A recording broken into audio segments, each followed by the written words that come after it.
Bring it in, hard rockers.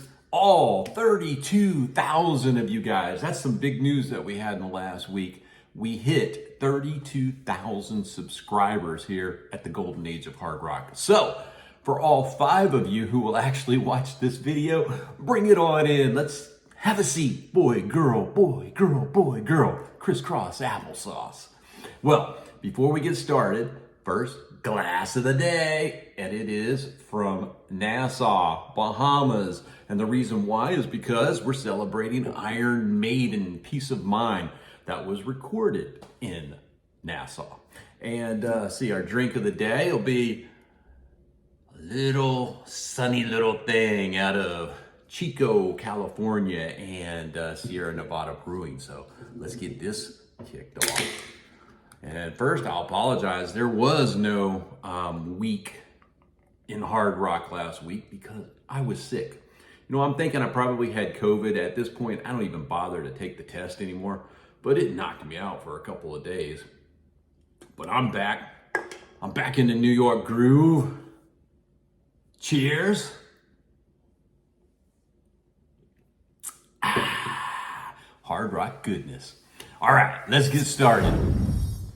All right, right out of the chute, May 13th, 1977. Yeah, I got Ted Nugent, Cat Scratch Fever. And this thing, whoa, almost had to get out of the brain to get out of there.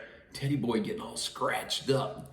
And inside, yeah. Well, anyway, let me tell you what. Man, was I not prepared for the amount of hate in the comments that I got on some of the Facebook posts celebrating the anniversary of this album.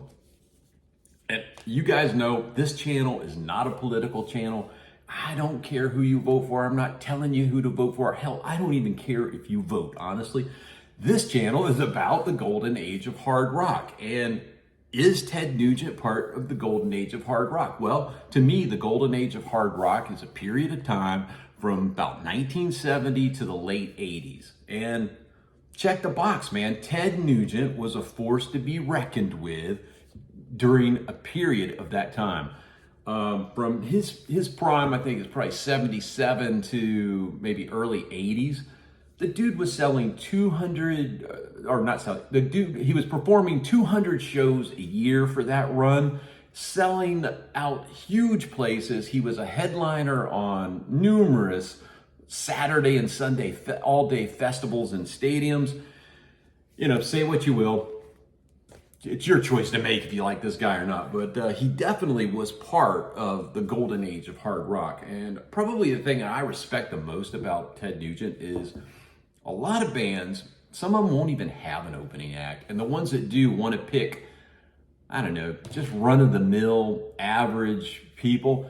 Ted never shied away from bringing out hot, young, energetic bands. He wasn't afraid of being blown off the stage by them. Maybe sometimes he was, but he wasn't afraid of it. So with Ted, you got bands like the Scorpions, Iron Maiden, Def Leppard, Saxon. Those are the kind of bands that would open his shows during his prime. And for that, hey, I give the man props. He put on some excellent shows. Some of those triple bills that had Nugent as the headliner, Scorpions, and Iron Maiden. Good God Almighty. That is the golden age of hard rock. Okay, one day later, on May 14th, 1976, you get this. Da-da-da-da. This is the international release from ACCDC. And when I say that, you just back it up a year earlier. ACCDC was just a regional band in Australia, and they put out an album called, same thing, High Voltage. They also put out a second album called TNT. Then they went international, and this was the result of going international. And basically, you cull songs from both the Australian High Voltage and Australian TNT, and you come up with the international debut, High Voltage. And I mean, come on.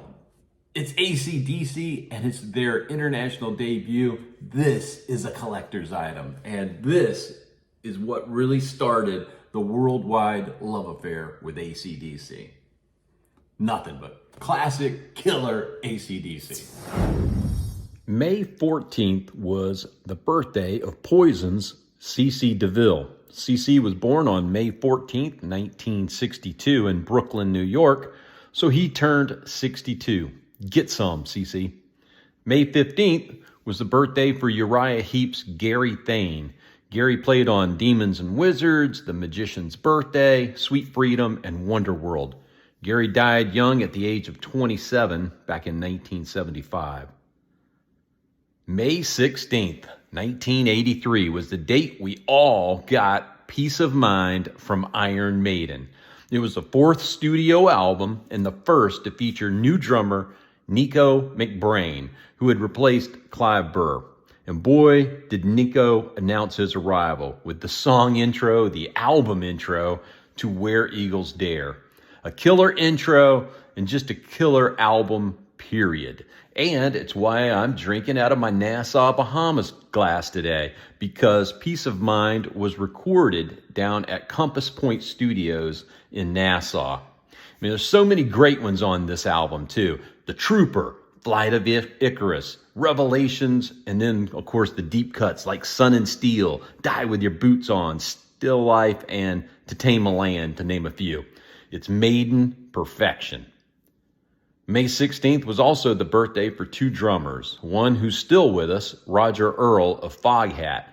Roger was born in 1946, and that makes him 78 now, and he's still out there playing shows with FOGHAT.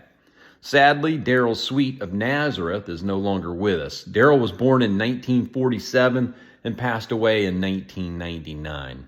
And of course, May 16th, 2010 was the day we all lost the king of the Silver Mountain, the king of rock and roll, the stargazer himself, Mr. Ronnie James Dio. Rest in peace, Ronnie. We need you now more than ever.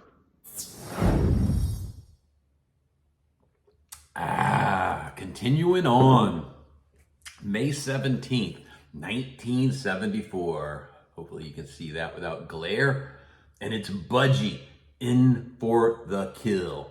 And I know that, a lot of people, this is a band that they're not really familiar with. And you should be, because you're missing out. BUDGIE, man. One thing about BUDGIE is Van Halen, during their club days, would cover the title track from this CD, In for the Kill, as part of their set list. And, they do a whole rap about you should listen to BUDGIE. And you should listen to BUDGIE. Van Halen loved to do cover songs on almost all of their albums. I think the only one that doesn't have it is Diver Down. Not Diver Down, Fair Warning. But, gosh, man, I wish they would have done the cover of In for the Kill and put that on one of their albums. That's something I would have gotten into. Anyway, do yourself a favor. Do some investigative legwork. Look these guys up. Listen to them. If you ever come across any of their stuff in the wild, it's highly collectible. So I'd grab it up, especially if the price is great. But anyway, man, BUDGIE, In for the Kill.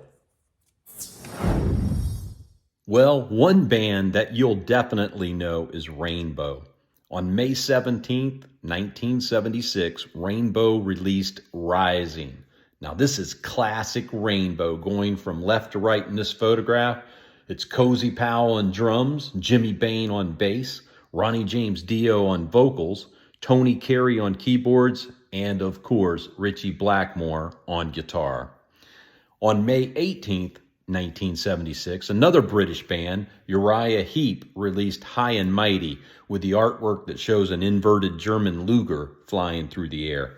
High and Mighty is also the final URIAH HEEP album to feature both John Wetton and David Byron.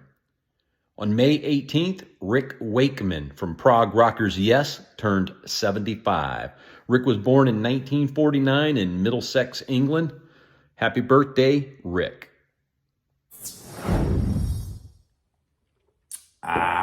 Okay, hey, every week this happens. Like one band, they'll get numerous entries, and this week it is for URIAH HEEP. And so for URIAH HEEP in 1972, on May 19th, they released Demons and Wizards. And, there's some really good ones on here too. This is, you got Easy Living, The Wizard. Actually, one of their better ones. I hardly ever listen to that High and Mighty, but this is one I pull out from time to time.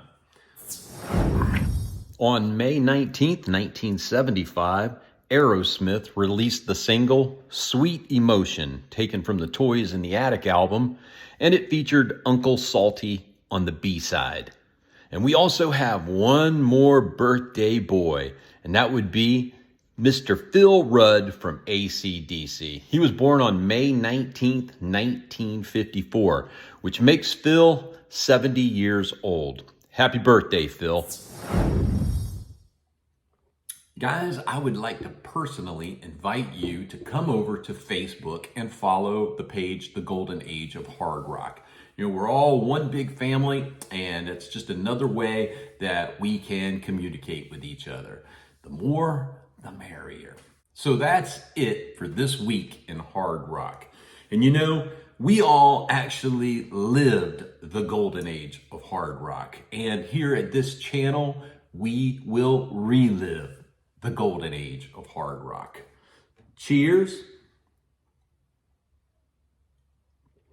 Until next time, keep rocking.